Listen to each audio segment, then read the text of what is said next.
ঈদে মুক্তি পাচ্ছে নতুন নাটক তোমাকে চাই, যেখানে অভিনয় করেছেন জিয়াউল ফারুক অপূর্ব এবং এই সময়ের আলোচিত জনপ্রিয় অভিনেত্রী তটিনী।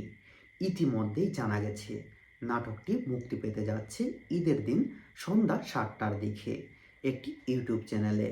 চলুন এই নাটকটির কিছু কাহিনী আমরা জেনে নিই। খালার মতে সে পৃথিবীর সবথেকে বুদ্ধিমান ছেলে, আর খালুর মতে সে একেবারেই অকর্মা। খালার কথায় খালাতো বোন রিনাকে বিয়েতে রাজি হয় সুহেল। পরে রিনা জানান ছোট্টবেলা থেকেই সে সুহেলকে ভালোবাসে। রিনার বিয়ের আগের দিন সুহেল বুঝতে পারে সেও রিনাকে ভালোবাসে, কিন্তু পরিবারের সম্মানের কথা ভেবে সে বাড়ি ছেড়ে পালিয়ে যায়।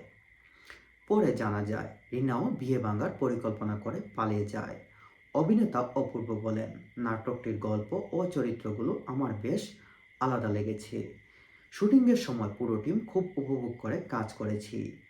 আশা করি দর্শকরাও নাটকটিকে পছন্দ করবে।